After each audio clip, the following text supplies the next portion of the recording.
Thank you, Representative Scott. The chair now recognizes herself for 5 minutes. The reason we're having this hearing is actually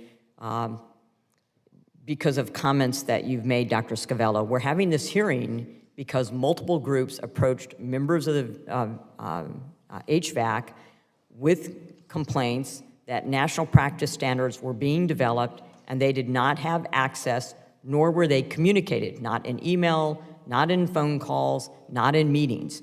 So we had a roundtable in April, as Ranking Member Brownlee mentioned, and we found further at that roundtable that allied health professionals or non-physician health professionals, and to be clear, I do not consider an optometrist a physician, and I'll ask a question about that in a moment.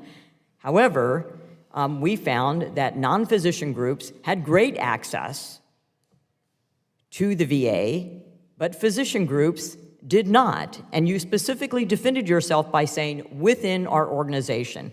And let me just say, when you're an employee of an organization, which I have been, both in my 24 years in the military and as an employee, a physician employee of a hospital, and as a nurse of a hospital, you are sometimes muted in your responses because you are talking to your employer, and if you feel your employer wants to go down a certain track or pathway, you may not relay your true concerns or feelings.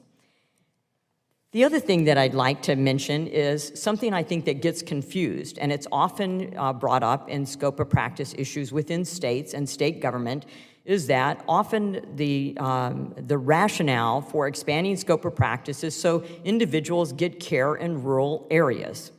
As we found when Oklahoma passed their laser law for optometrists, looking at CMS data, the majority of laser procedures were, guess what?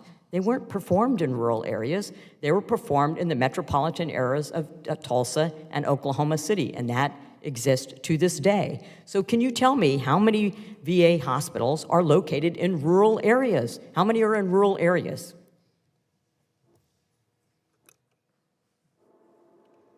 So Chairwoman Miller-Meeks, thank you for the question. I would actually have to look at a map and count. I don't have a breakdown of those that are specifically in those locations. They may be in rural states, but in a rural area of a state. So in Iowa, our two VA hospitals are in Iowa City, where the University of Iowa is located, and in Des Moines. There aren't any facilities in a rural area. There may be clinics.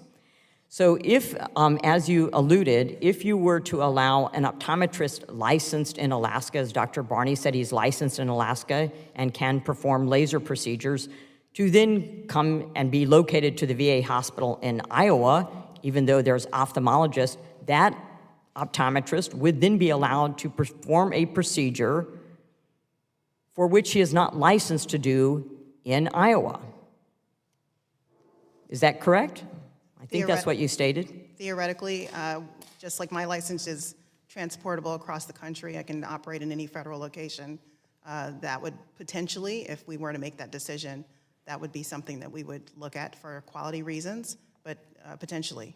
Which is why it's tremendously concerning. So, Dr. Scavella, are non-physician providers required to identify themselves as such to veteran patients?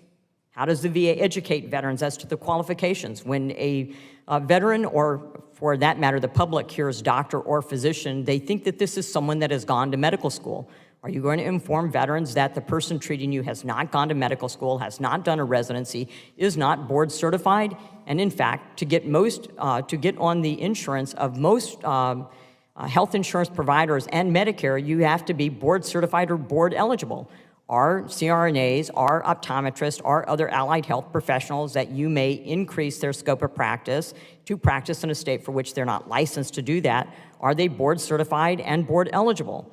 So how is it that you intend to, number one, address what the American Legion said when they would prefer to have a physician, and how are you going to use lower educated, lower trained providers in lieu of having someone go out into a community for care when there is a provider that is a physician provider in that community? So thank you for that question. We would always want to make sure that we're providing the highest quality care for the veteran and the needs that that veteran was having at that time. Related to how clinicians identify themselves to veterans, it is our understanding that they introduce themselves and explain where they are as part of the care team.